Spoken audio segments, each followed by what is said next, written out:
यहाँ से स्टार्ट करेंगे। डेली टारगेट यहाँ पर चल रहा है, तो इसका हम लोग यहाँ पर एमसीक्यूज देखेंगे। ठीक है, डेली टारगेट यहाँ पर एमसीक्यूज है और यहाँ पर डे नंबर यहाँ पर जो आपका लिखा हुआ है पर डे नंबर 3। ठीक है, डे 3 और यहाँ पर 12 फरवरी डेट है वो।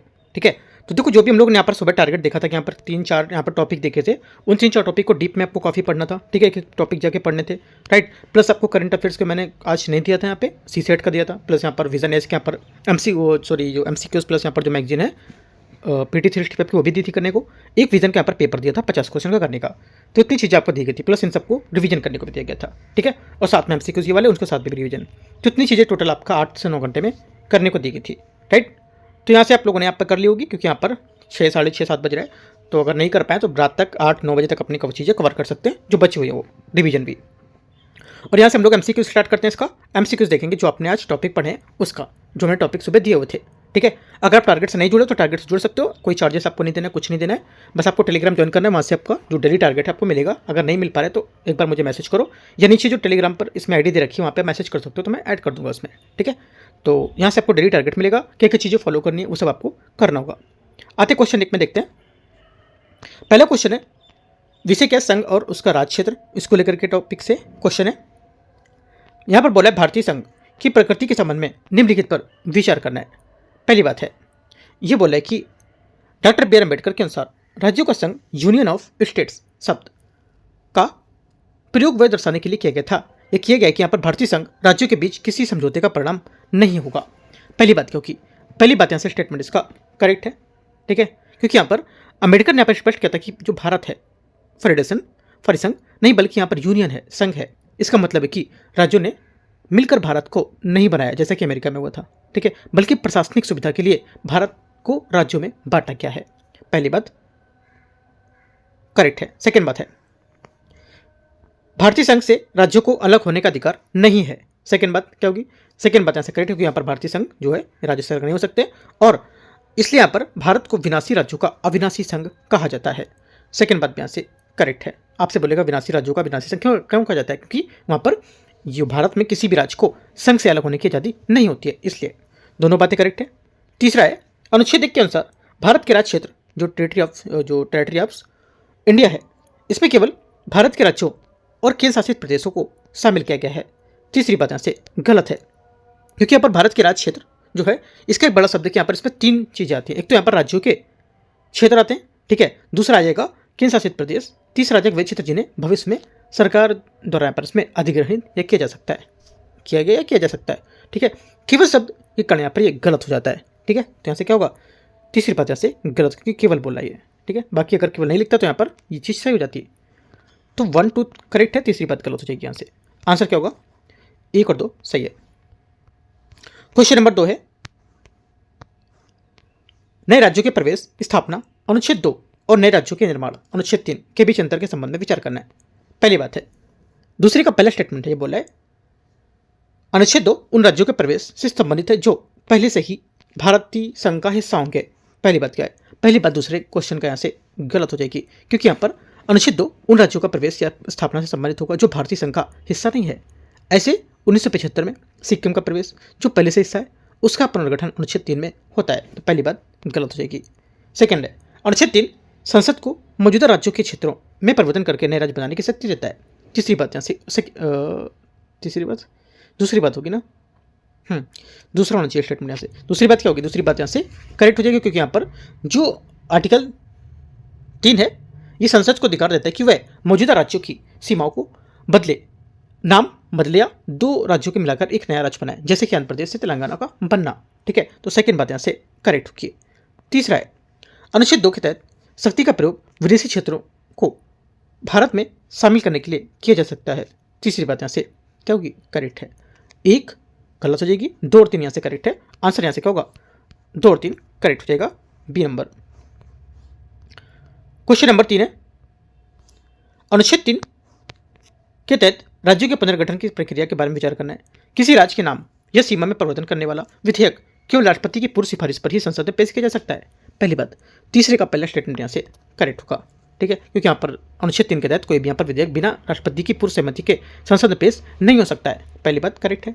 सेकेंड, राष्ट्रपति को संबंधित राज्य के विधानमंडल को विधेयक भेजकर एक निश्चित समय के भीतर अपने विचार व्यक्त करने का कहा जाता है। सेकेंड बात यहाँ से करेक्ट होगा। तीसरा, संसद राज्य विधानमंडल द्वारा व्यक्त किए गए विचारों को मानने के लिए कानूनी रूप से बाध्य होती है। ये बात गलत है, क्योंकि यहाँ पर ये यूपीएससी का सबसे एक पसंदीदा समझ लो पॉइंट हो सकता है। ऐसा मान सकते हो आप कि यहाँ पर जो राज्यसभा है, राज्य विधानसभा जो भी राय देता है वो संसद उसे मानने के लिए बाध्य नहीं होती है। संसद उस राय को स्वीकार कर सकती है और पूरी तरह से खारिज कर सकती है। ठीक है, तो यूपीएससी इस टाइप के क्वेश्चन को क्या करता है, फ्रेम करता है घुमाने के लिए। और मोस्टली लोग गलत करते हैं, करीब 80% लोगों को गलत हो जाता है घूमते, मतलब इतना एक तो एग्जाम हॉल में प्रेशर रहता है। ठीक है, दूसरी बात क्वेश्चन को ऐसा घुमाता है कि लोग उसी में घूम जाते हैं। ठीक है, तो क्या करना है, प्रेशर में नहीं घूमना है।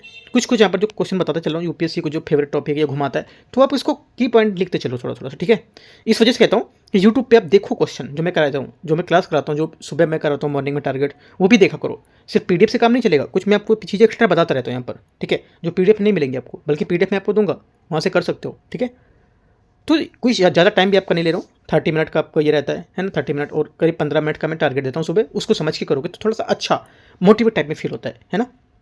बाकी कर सकते हो जैसा आपको ठीक लगता है, मैं अपने अकॉर्डिंग आपको अच्छे के लिए समझाऊंगा। तो तीसरा गलत है, 1 2 करेक्ट है आंसर। गलत पूछा है तो केवल 3। ठीक है, क्वेश्चन नंबर 4 है, आते हैं। राज्यों के पुनर्गठन के संबंध में संसद की शक्ति की सीमाओं पर विचार करना है। पहली बात है, पहले बोला है कि संसद के किसी राज्य के क्षेत्र को कम करके उसे किसी विदेशी क्षेत्र या विदेशी देश को सौंपने की शक्ति अनुच्छेद 3 के तहत रखती है। पहली बात, क्योंकि चौथे का पहला स्टेटमेंट यहाँ से गलत हो जाएगा, क्योंकि यहाँ पर अनुच्छेद 3 संसद को राज्य सीमा को बदलने की शक्ति देता है, लेकिन वह किसी भारतीय क्षेत्र को विदेशी देश को नहीं सौंप सकता है। इसके लिए संविधान में संशोधन करना पड़ता है। पहली बात गलत है। सेकेंड, बेरोबारी यूनियन मामला 1960 में उच्चतम न्यायालय ने निर्णय दिया कि भारतीय क्षेत्र को किसी विदेशी राज्य को सौंपने के लिए अनुच्छेद 368 के तहत संविधान संशोधन आवश्यक होगा। सेकेंड बात यहाँ से करेक्ट होगा। ठीक है, तीसरी बात है भारत और बांग्लादेश के बीच क्षेत्रों का आदान प्रदान 100वां संविधान संशोधन अधिनियम अनुच्छेद 3 के तहत एक समान विधायी प्रक्रिया द्वारा किया गया था। तीसरी बात क्या होगी, तीसरी बात यहाँ से गलत हो जाएगी, क्योंकि यहाँ पर भारत और बांग्लादेश के बीच क्षेत्रों का हस्तांतरण 100वें संविधान संशोधन अधिनियम 2015 द्वारा किया गया था। यह समान विधायी प्रक्रिया नहीं थी, बल्कि एक विशेष संवैधानिक संशोधन था। तो क्या होगा, पहला दूसरा करेक्ट है, तीसरा गलत हो जाएगा। आंसर क्या होगा, 1 2 करेक्ट है, 1 नहीं, 1 तो गलत था आपका, क्योंकि आर्टिकल 3 को लेकर के सीमा को बदलने को लेकर शक्ति देता था, तो भी गलत थी बात। आपकी दूसरी बात सिर्फ करेक्ट है यहाँ से। ठीक है, और तीसरा गलत है, बी यहाँ से आंसर है।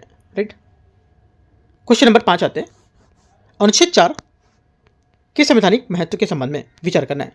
अनुच्छेद 2 और 3 के तहत बनाए गए कानून को अनुच्छेद 368 के तहत संविधान संशोधन नहीं माना जाता है। पहली बात, 5वीं का पहला स्टेटमेंट यहाँ से करेक्ट है। ठीक है, क्योंकि यहाँ पर आर्टिकल 4 स्पष्ट रूप से कहता है कि अनुच्छेद 2 और 3 के तहत बनाए गए कानून को अनुच्छेद 368 के तहत संविधान संशोधन नहीं माना जाएगा। सेकेंड बात है, इस प्रकार के कानून को संसद में केवल विशेष बहुमत स्पेशल मेजोरिटी द्वारा पारित किया जा सकता है। सेकेंड बात गलत है, क्योंकि यहाँ पर इसे अनुच्छेद के 368 के बाहर रखा गया है। ठीक है, और इसलिए यहाँ पर इस विधेयक या ऐसे विधेयक को संसद में साधारण बहुमत सिंपल मेजोरिटी से पारित किए जा सकते हैं, विशेष बहुमत की आवश्यकता नहीं होती है। तीसरी बात है, ऐसे कानून पहली और चौथी अनुसूची में आवश्यक परिवर्तन करने के अधिकार संसद को रहते हैं। तीसरी बात करेक्ट है, क्योंकि यहाँ पर ये नए राज्य के बनने पर पहली अनुसूची राज्य के नाम और चौथी अनुसूची मतलब राज्यसभा में सीटों का आवंटन ये बदल जाते हैं, और अनुच्छेद 4 संसद को बदलाव करने की शक्ति देता है। ठीक है, आंसर 1 और 3 क्या है, करेक्ट हो जाएगा। आगे आते हैं, एक एक बात की पॉइंट नोट भी करते चलो। ठीक है, जो वहाँ पे आप बात आती जा रही है इसको आप लिखते चलो की पॉइंट को। ठीक है, आप टॉपिक भी पढ़ लो, प्लस जैसे टॉपिक आप सुबह पढ़ रहे हो, ठीक है, याद करो, उनके साथ साथ की पॉइंट भी आप नोट करते चलो, ये सब और अच्छा रहेगा, क्योंकि हम लोग सब टॉपिक को एक साथ करेंगे और सबके एमसीक्यूज भी करेंगे, तो एक एक चीज़ आपकी पूरी स्टैटिक की कवर हो जाएगी। ठीक है, इस टाइप से अगर करोगे आप डेली फॉलो करते हो तो। ठीक है, आते हैं 6 नंबर क्वेश्चन में। क्वेश्चन नंबर 6 है, भाषाई आधार पर राज्यों का गठन ऐतिहासिक विकास के क्रम पर विचार करना है। पहली बात, छठे का पहला ऐसे एसके-धर आयोग 1948 ने राज्यों के पुनर्गठन के लिए भाषाई कारक के स्थान पर प्रशासनिक सुविधा को प्राथमिकता देने की सिफारिश की थी। पहली बात करेक्ट है, क्योंकि यहाँ पर जो धारा आयोग है उसने 1948 में स्पष्ट रूप से कहा था कि राज्यों का गठन भाषा के आधार पर नहीं बल्कि प्रशासनिक सुविधा के आधार पर होना चाहिए। पहली बात करेक्ट हो जाएगी। सेकेंड बात यहाँ से जेवीपी समिति ने औपचारिक रूप से राज्यों के पुनर्गठन के आधार पर रूप में भाषा को स्वीकार किया था। सेकेंड बात क्या होगी? सेकेंड बात यहाँ से गलत, क्योंकि यहाँ पर जेवीपी समिति जवाहरलाल नेहरू, वल्लभ भाई पटेल और पट्टाभी सीतारामैया जेवीपी हो गया। ठीक है, इसने भी यहाँ पर भाषाई आधार पर राज्यों के पुनर्गठन को अस्वीकार कर दिया था। उन्होंने कहा था कि अभी देश की एकता सर्वोपरि होगी। सेकंड गलत है। तीसरा, आंध्र प्रदेश भाषाई आधार पर गठित होने वाला भारत का पहला राज्य था, जिसका गठन 1953 में हुआ था। तीसरी बात यहाँ से करेक्ट है। आंसर क्या होगा? आंसर हो जाएगा यहाँ से 1 और 3 करेक्ट है, सी यहाँ से आंसर होगा। क्वेश्चन नंबर 7, फजल अली आयोग 1953 और राज्य पुनर्गठन अधिनियम उसके बारे में 1956 के बारे में विचार करना है। आयोग एक राज्य एक भाषा के सिद्धांत के पूरी तरह से स्वीकार कर लिया है। पहली बात, 7वें का पहला स्टेटमेंट यहाँ से गलत है, क्योंकि यहाँ पर इसलिए गलत है क्योंकि फजल अली आयोग ने राज्य के पुनर्गठन के लिए भाषा को एक प्रमुख आधार तो माना है, लेकिन उन्होंने एक राज्य भाषा, वन लैंग्वेज वन स्टेट, ठीक है, उसको सिद्धांत को अस्वीकार कर दिया है। उनका मानना था कि भारत की एकता को भाषाई आधार पर विभाजित नहीं किया जाना चाहिए। पहली बात गलत है। सेकेंड, आयोग की सिफारिशों के आधार पर 1956 में राज्यों के 4 वर्गों में ABCD के वर्गीकरण को समाप्त कर दिया गया था। सेकेंड बात करेक्ट है, और आयोग की सिफारिश पर इस जटिल वर्गीकरण को हटाया गया था, मतलब मूल संविधान की जो 4 भाग थे उसको लेकर के ये करेक्ट बात है, सेकेंड वाली। ठीक है, तीसरी बात है, 7वें संविधान संशोधन अधिनियम 1956 द्वारा 14 राज्य और यहाँ पर 6 केंद्र शासित प्रदेशों का गठन किया गया था। तीसरी बात यहाँ से करेक्ट है, क्योंकि 7वां संविधान संशोधन जो था, ठीक है, 7वां संविधान संशोधन 1956 ठीक है, उसमें उसके माध्यम से भारत के राजनीतिक जो मानचित्र थे उसको फिर से यहाँ पर तैयार किया गया था, और जिसमें 14 राज्य और 6 केंद्र शासित प्रदेश शामिल किए गए थे या बनाए गए थे। तो ऐसे क्या होगा? 2 और 3 करेक्ट है, पहली बात गलत हो जाएगी। क्वेश्चन 8 है, केंद्र शासित प्रदेश यूनियन टेरिटरीज के बारे में विचार करना है प्रशासन और राज्यों में परिवर्तन को लेकर। ठीक है, पहला है, संसद किसी केंद्र शासित प्रदेश के प्रशासन के लिए राष्ट्रपति को अधिकृत कर सकती है, लेकिन उसकी सीमा बदलने के लिए जो बदलने की शक्ति होती है वो केवल संबंधित केंद्र शासित प्रदेश की विधानसभा के पास होगी। पहली बात होगी। 8वें का पहला स्टेटमेंट यहाँ से गलत है। क्यों गलत है? देखो, क्योंकि यहाँ पर केंद्र शासित जो प्रदेश है, ठीक है, केंद्र शासित जो प्रदेश है उसके मामले में संसद के पास असीमित शक्ति होती है। संसद किसी भी यूटी की सीमा, नाम, अस्तित्व को बदल सकती है। इसके लिए विधानसभा की अनुमति की आवश्यकता नहीं होगी। बात गलत हो जाएगा। सेकंड बात है, सेकंड बोला कि यहाँ पर हाँ ये सेकंड दे रही है, केंद्र शासित प्रदेश के मामले में संसद को उसकी सीमा या नाम बदलने के लिए संबंधित विधानमंडल यदि कोई हो उसके विचारों की आवश्यकता नहीं होगी। सेकंड बात करेक्ट हो जाएगी, क्योंकि यहाँ पर अनुच्छेद 3 के तहत राज्यों के लिए राष्ट्रपति या जो राष्ट्रपति है उसका राज्य का विधानमंडल का राय लेना चाहिए। ठीक है, अनिवार्य भी होगा, और लेकिन केंद्र शासित प्रदेशों के मामले में ऐसी कोई औपचारिकता आवश्यक नहीं है। ठीक है, संसद सीधे तौर पर कार्रवाई कर सकता है। सेकंड बात करेक्ट है, पहला गलत था। तीसरा, अनुच्छेद 3 के तहत राज्य शब्द के अंतर्गत केंद्र शासित प्रदेश शामिल होगा। तीसरी बात करेक्ट है, क्योंकि यहाँ पर अनुच्छेद 3 की व्याख्या के अनुसार जब हम संसद की नए राज्यों के निर्माण की शक्ति की बात करते हैं तो यहाँ राज्य शब्द के अंतर्गत केंद्र शासित प्रदेश भी शामिल माने जाते हैं। 2 और 3 करेक्ट है, आंसर बी। क्वेश्चन नंबर 9, राज्यों के गठन के कालक्रम के अनुसार देखते हैं। नागालैंड, हरियाणा, सिक्किम, मेघालय, कूट के हिसाब से चुनना है। ठीक है, देखते हैं जो यहाँ पर जो क्रोनोलॉजिकल ऑर्डर है उसके हिसाब से। पहली बात है नागालैंड, सब देखते हैं पहले। नागालैंड कब हुआ था? 1963। ठीक है, हरियाणा 1966। सिक्किम आपका हुआ था 1975। बच्चा कौन सा? मेघालय आपका हुआ था 1972। हाँ 72 ही था, वाइल्ड प्रोटेक्शन एक्ट 1972। हाँ ठीक है, 72 होगा, तो 72 75। हाँ ठीक है, बाकी तो आंसर देखो क्या हो जाएगा। आंसर हो जाएगा आपका 1 2 4 3, 1 2 1 फिर 2 फिर 4 आ जाएगा और फिर 3 आ जाएगा नीचे, है ना। तो 1 2 4 3 इसका आंसर हो जाएगा करेक्ट, ए नंबर। आगे क्वेश्चन 10 आते हैं। सिक्किम के भारतीय संघ में विलय के संबंध में विचार करना है। देखते हैं। पहला 10वें का पहली बात है, ये बोला है 35वें संविधान संशोधन अधिनियम 1974 द्वारा सिक्किम को सहराज्य एसोसिएट स्टेट का दर्जा दिया गया था। पहली बात क्या होगी? पहली बात यहाँ से इसका करेक्ट है। ठीक है, दूसरी बात है 36वें संविधान संशोधन अधिनियम 1975 को द्वारा सिक्किम को भारतीय संघ का एक पूर्ण राज्य बनाया गया था। सेकेंड बात ये भी करेक्ट है। ठीक है, तीसरा सिक्किम के विलय के लिए संविधान में एक नया अनुच्छेद 2A जोड़ा गया था जिसे बाद में हटा दिया गया था। तीसरी बात करेक्ट है, ये भी सही है। आंसर क्या होगा? 1 2 3 सभी सही है, 10वें का आंसर डी। क्वेश्चन 11, भारतीय संघ और उसके राज्य क्षेत्र के संबंध में विचार करना है। पहली बात, संविधान का अनुच्छेद 1 भारत को राज्यों के संघ के रूप में परिभाषित करता है, न कि राज्यों का महासंघ के रूप में। पहली बात, 11वें का पहला स्टेटमेंट यहाँ से करेक्ट है, ठीक है। इसलिए यहाँ पर किसी भी राज्य को इससे अलग होने का अधिकार नहीं होता है। सेकेंड बात है, भारत का क्षेत्र जो टेरिटरी ऑफ इंडिया है, इसको लेकर के वाक्यांश भारत का संघ यूनियन ऑफ इंडिया वाक्यांश की तुलना में काफ़ी व्यापक अर्थ रखता है। सेकेंड बात यहाँ से करेक्ट होगी। तीसरा, संसद किसी भी विदेशी क्षेत्र को साधारण बहुमत से एक नया राज्य बनाकर भारतीय संघ को शामिल कर सकती है। तीसरी बात यहाँ से गलत होगी, क्योंकि यहाँ पर संसद अनुच्छेद 2 के तहत किसी विदेशी जो क्षेत्र होते हैं उसको भारतीय संघ में शामिल तो कर सकती है, लेकिन यदि वह क्षेत्र के किसी अन्य देश को सौंपना हो तो वहाँ पर वो साधारण बहुमत काफ़ी नहीं होगा। इसके लिए बेरोजगारी मामले के अनुसार संविधान संशोधन के आवश्यक करना होगा, ठीक है। और प्रवेश के लिए अनुच्छेद 2 का उपयोग करके साधारण बहुमत से यहाँ पर हो सकता है। तो 1 2 करेक्ट है। तीसरी बात इसकी इंपॉर्टेंट भी है और तीसरी बात यहाँ से गलत भी है, ठीक है। आंसर क्या होगा? 1 और 2 दो स्टेटमेंट सही है। तीसरी बात जो स्टेटमेंट गलत है इसको अच्छे से दिखना है, ठीक है। टॉपिक पूरा, ये वाला टॉपिक का पूरा अच्छे से पढ़ना है। ये आगे आते हैं क्वेश्चन नंबर 12। क्वेश्चन नंबर 12 है, राज्यों के पुनर्गठन और अनुच्छेद 3 के बारे में निम्नलिखित कथन पर विचार करना है। आते हैं इधर नीचे देखते हैं। पहली बात है 12वें की, 12 नंबर है, संसद किसी राज्य की सीमा या नाम के परिवर्तन करने वाला विधेयक राष्ट्रपति की पूर्व सिफारिश के बिना पेश नहीं कर सकता है। सेकेंड बात क्या होगी?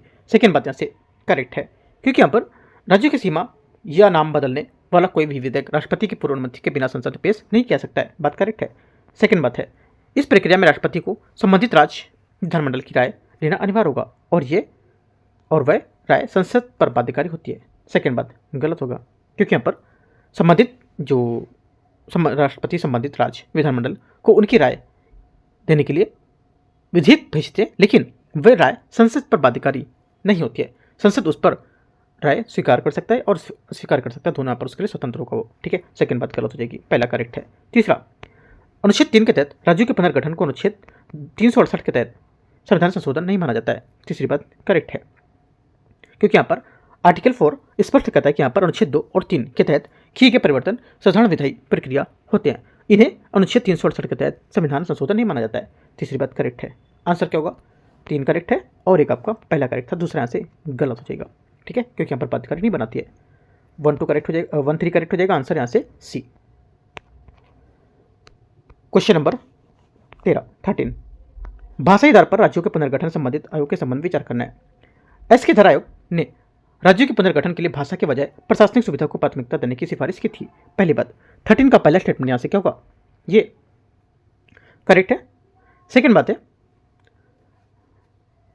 जेवीपी समिति ने औपचारिक रूप से राज्यों के पुनर्गठन के आधार पर उसके रूप में एक भाषा के एक राज्य के सिद्धांत को स्वीकार किया था।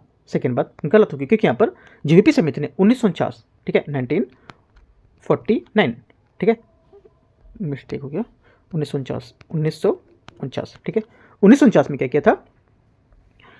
इसने भाषाई आधार पर औपचारिक रूप से अस्वीकार कर दिया था और उन्होंने एक भाषा एक राज्य को लेकर सिद्धांत नहीं माना था। सेकेंड गलत हो जाएगी। तीसरी बात है, फजल अली आयोग ने भाषाई आधार पर राज्यों के पुनर्गठन को व्यापक रूप से स्वीकार किया था। तीसरी बात करेक्ट है, क्योंकि यहाँ पर फजल अली आयोग 1953 ने राज्यों के पुनर्गठन के लिए भाषा को एक प्रमुख आधार के रूप में स्वीकार कर दिया था, ठीक है। हालांकि यहाँ पर उन्होंने एक राज्य एक भाषा के सिद्धांत को खारिज कर दिया था। 3 करेक्ट है और 1 करेक्ट हो जाएगा। आंसर 13 का 1 और 3 बी से हो जाएगा। क्वेश्चन नंबर 14 14 नंबर है, विषय यहाँ पर है टॉपिक केंद्र शासित प्रदेश और राज्यों को लेकर के, ठीक है।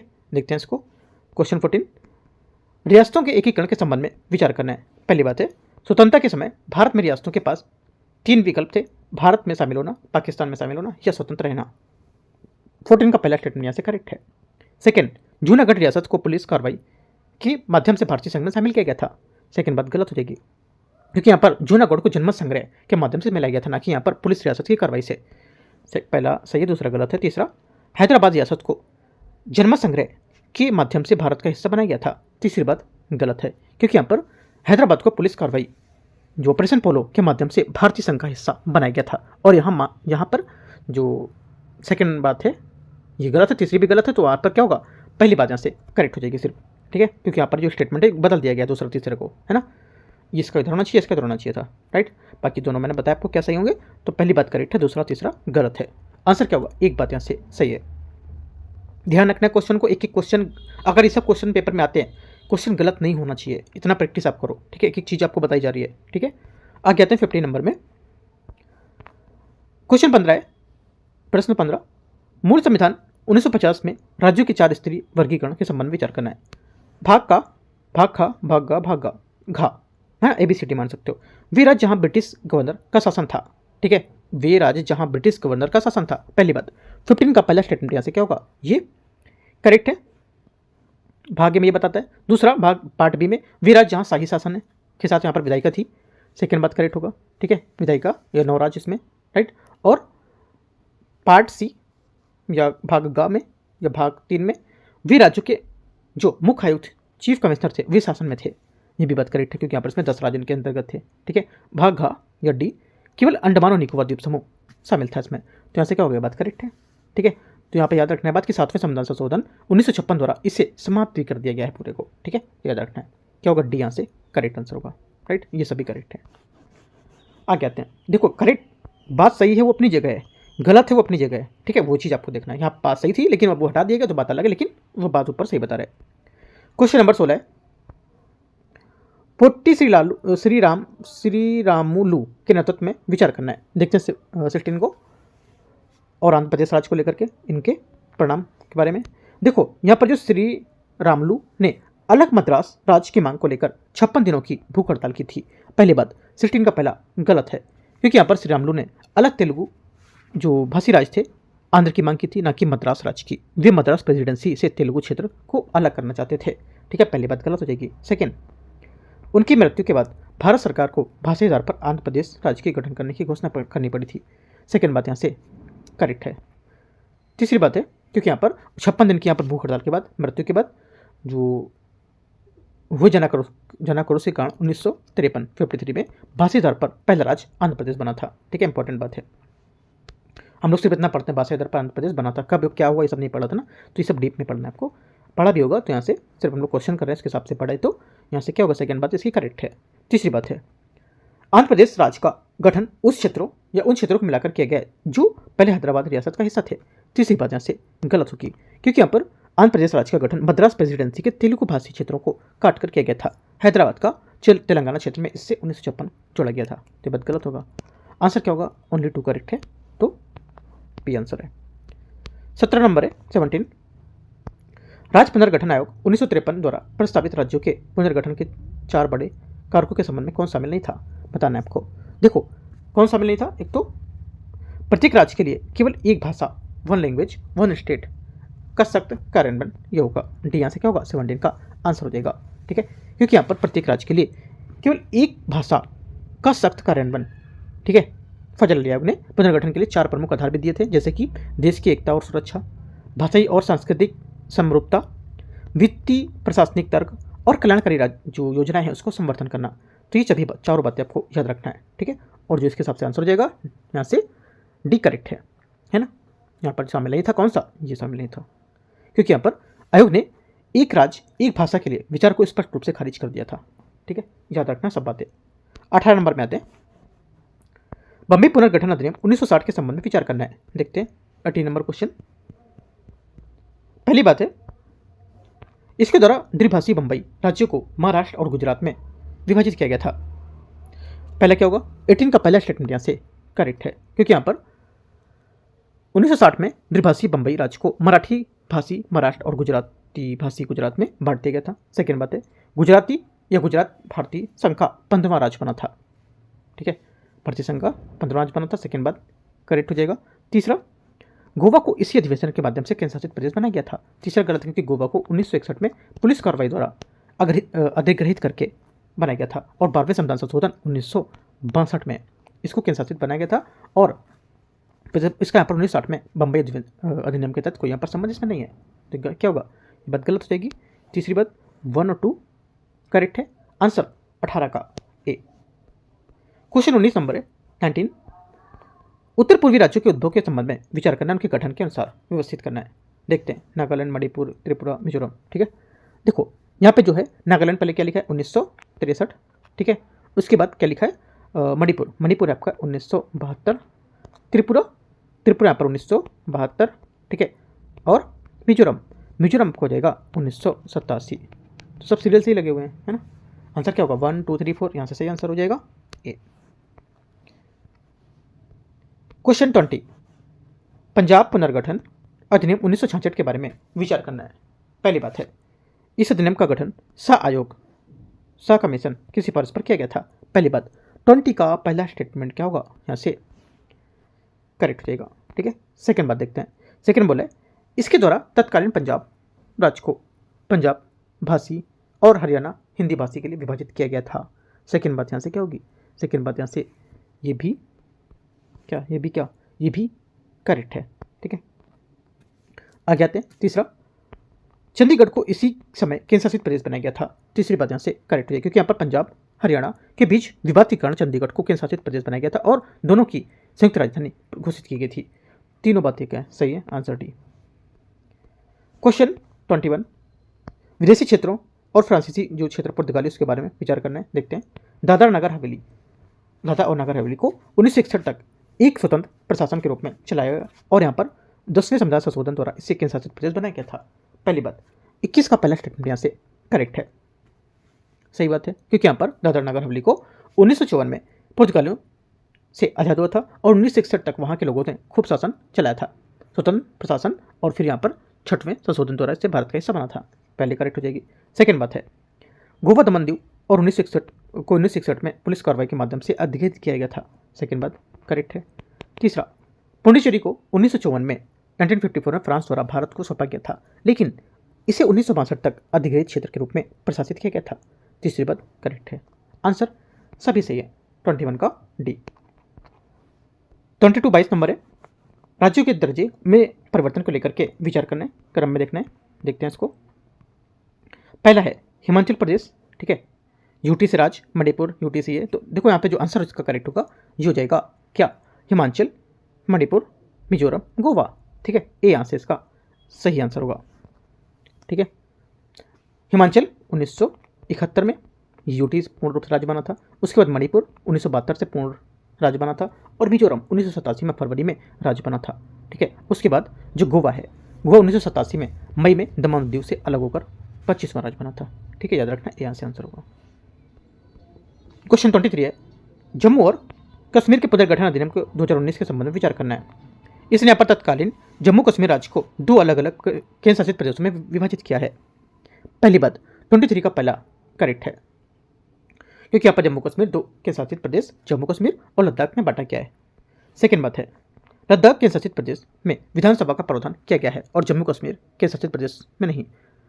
सेकेंड बात करें, क्योंकि यहाँ पर जो जम्मू कश्मीर विधानसभा है और पुडुचेरी दिल्ली की तरह होगा, जबकि यहाँ पर लद्दाख में कोई विधानसभा नहीं है, ठीक है, तो सेकंड गलत हो जाएगा। तीसरा, इसके साथ ही अनुच्छेद 370 में अधिकांश प्रावधानों को निष्प्रभावी कर दिया गया था। तीसरी बात करेक्ट, क्योंकि यहाँ पर इस अधिनियम के साथ ही अनुच्छेद 370 को लगभग समाप्त कर दिया गया था, जिसमें यहाँ पर जम्मू कश्मीर का विशेष दर्जा खत्म हो गया था। तीसरी बात करेक्ट है, 1 और 3 सही है, आंसर बी। क्वेश्चन 24 है, दादरा नगर हवेली और दमन दीव है ना, उसके केंद्र शासित प्रदेशों के बारे में विलय को लेकर विचार करना है। देखते हैं, इस विलय के बाद भारत में केंद्र शासित प्रदेशों की कुल संख्या 9 हो गई है। पहली बात, 24 का पहला स्टेटमेंट क्या होगा, ये गलत है, क्योंकि यहाँ पर जम्मू कश्मीर के विभाजन के बाद ये संख्या 9 थी, लेकिन यहाँ पर दादरा नगर हवेली और दमन दीव के विलय के बाद वर्तमान कुल संख्या 8 हो गई है, ठीक है। आगे है 2026 की स्थिति, यही यहाँ पर, ठीक है, याद रखना है, इंपॉर्टेंट है। दूसरी बात है, विलय के लिए यहाँ पर केंद्र शासित प्रदेशों के नाम दादरा नगर हवेली दमन दीव ही रखा गया है। सेकेंड बात करेक्ट है, ठीक है।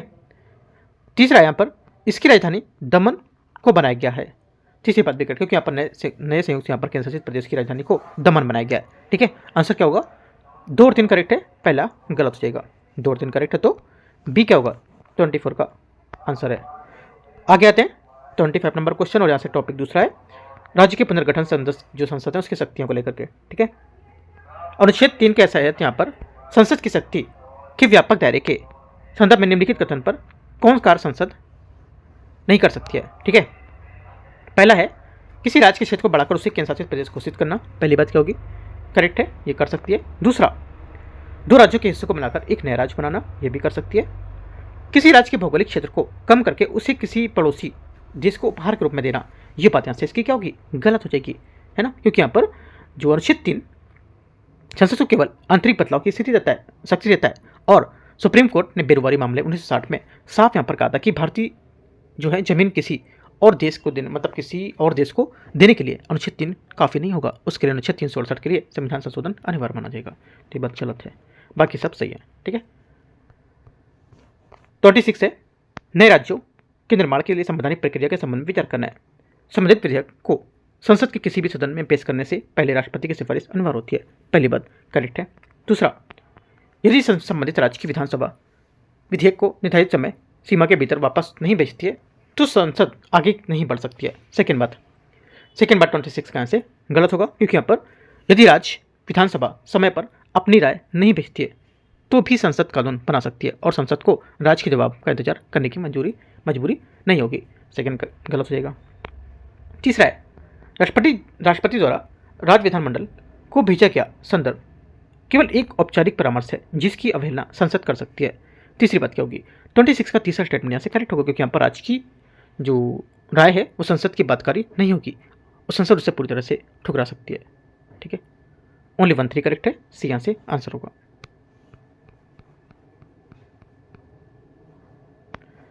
क्वेश्चन नंबर 27 है, अनुच्छेद 2 और अनुच्छेद 3 के बीच तकनीकी अंतर पर विचार करना है। देखते हैं इसको। 27 को पहला है, ये बोला है कि अनुच्छेद 2 के तहत संसद उन राज्यों को संघ में शामिल करती है जो पहले भारतीय भूभाग का हिस्सा रहे हैं। पहली बात गलत है, क्योंकि यहाँ पर जो आर्टिकल 2 है उन राज्यों को प्रवेश या स्थापना में संबंधित होता है जो भारतीय संघ का हिस्सा नहीं होते हैं, जैसे कि विदेशी क्षेत्र, ठीक है, जो पहले से भारतीय भूभाग का हिस्सा है, उनका पुनर्गठन अनुच्छेद 3 में होता है। तो पहली बात गलत हो जाएगी। सेकेंड बात है, अनुच्छेद 3 आंतरिक पुनर्गठन से संबंधित है जिसमें मौजूदा राज्यों के नक्शे में बदलाव किया जा सकता है या किया जाता है। सेकेंड बात करेक्ट है, ठीक है, क्योंकि यहाँ पर अनुच्छेद 3 के तहत भारत में आंतरिक नक्शे में पुनर्संयोजन की बात करती है, जो यहाँ पर राज्यों के तोड़ना, जोड़ना, उनके नाम बदलना शामिल होता है। तीसरी बात है, अनुच्छेद 2 संसद को नए राज्यों की स्थापना के लिए नियम और शर्तें निर्धारित करने का अधिकार देता है। तीसरी बात करेक्ट है, ठीक है। आंसर क्या होगा, 2 और 3 सही है, तो बी यहाँ से सही आंसर है। 28 आंसर है, 28 क्वेश्चन है, संविधान का अनुच्छेद 4 विशिष्ट प्रभाव के बारे में विचार करना है। अनुच्छेद 2 और 3 के तहत बनाए गए कानून स्वतः ही अनुच्छेद 368 के दायरे से बाहर हो जाते हैं। पहली बात क्या होगा, 28 का यहाँ से करेक्ट हो जाएगा, ठीक है।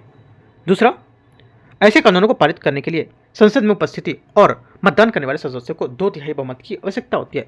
सेकेंड बात गलत है, क्योंकि यहाँ पर अनुच्छेद 368 के बाहर है, इसलिए यहाँ पर इसे पारित करने के लिए केवल साधारण बहुमत उपस्थित मतदान करने वाले का 50% से अधिक होना चाहिए, 2/3 विशेष बहुमत की आवश्यकता नहीं होगी। तीसरी बात है, अनुच्छेद 4 संसद को पहली और चौथी अनुसूची में संशोधन करने की अनुपूरक शक्ति प्रदान करती है। तीसरी बात करेक्ट हो जाएगी। आंसर क्या होगा, आंसर हो जाएगा 2 और 3 इसका करेक्ट, 2 और 3 नहीं, दूसरा तो गलत था, 1 और 3 करेक्ट हो जाएगा ना। 28 का 1 और 3 करेक्ट है, तो 1 और 3 करेक्ट है 28 का, तो बी आंसर होगा। 29 है, भारत के क्षेत्रीय अखंडता के बारे में विचार करना है। इसमें विनाशी और राज्यों, जो विनाशी राज्य और यहाँ पर विनाशी संघ की अवधारणा पर विचार करते हैं। ये मैंने ऊपर बताया था, विनाशी राज्य और विनाशी संघ, है ना, क्यों कहते हैं। पहली बात है, अमेरिकी संविधान के विपरीत भारत के संसद को राज्यों की सहमति के बिना उसके अस्तित्व को समाप्त करने का अधिकार होता है। पहली बात 29 का पहला स्टेटमेंट क्या होगा, पहला स्टेटमेंट यहाँ से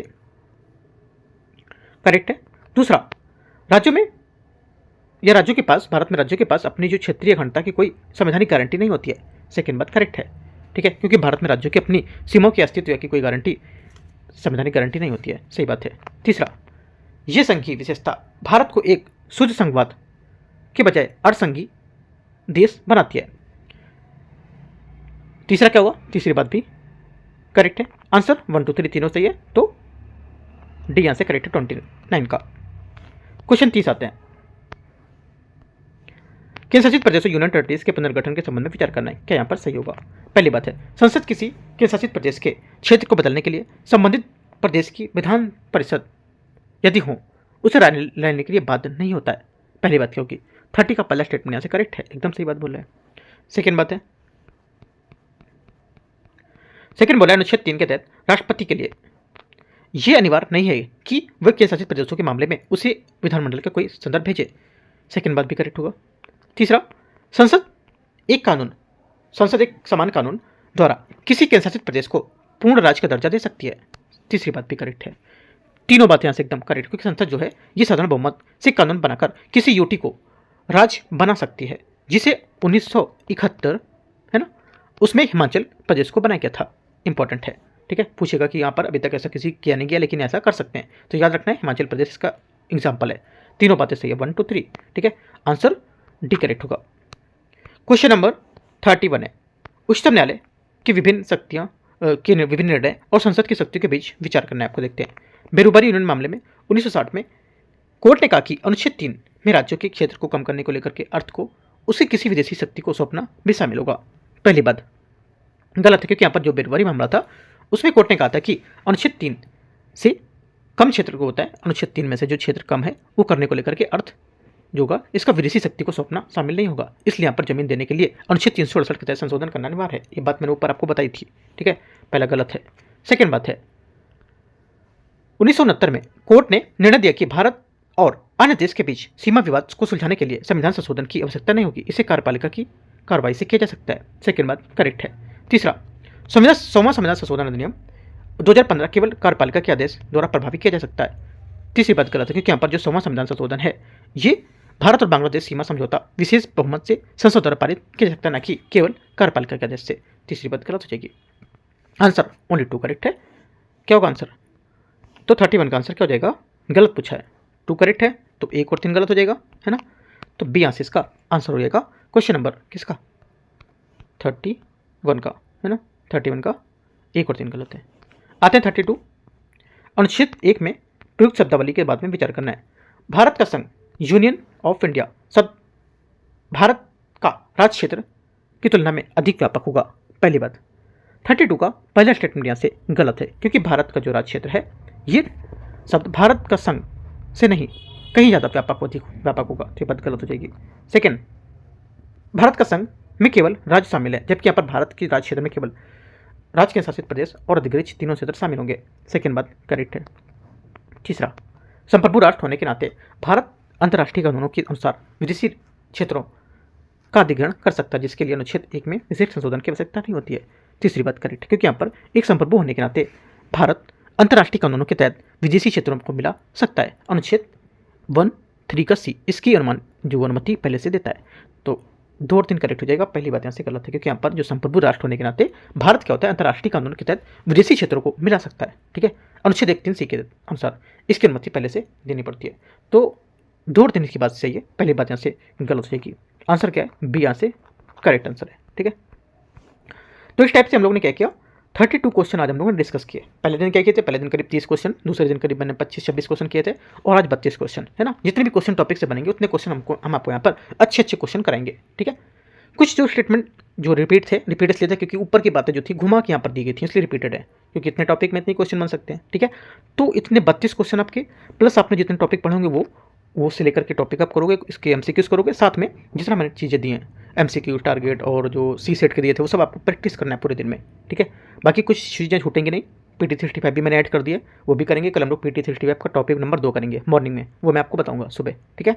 तो सुबह आपको ये भी आपको मैं एक टाइम टेबल शेड्यूल अभी तैयार करने वाला हूँ कि सुबह आपको 6 साढ़े 6 बजे उठ जाना है, उसके बाद आपको प्रिपरेशन तैयारी करनी है, ठीक है।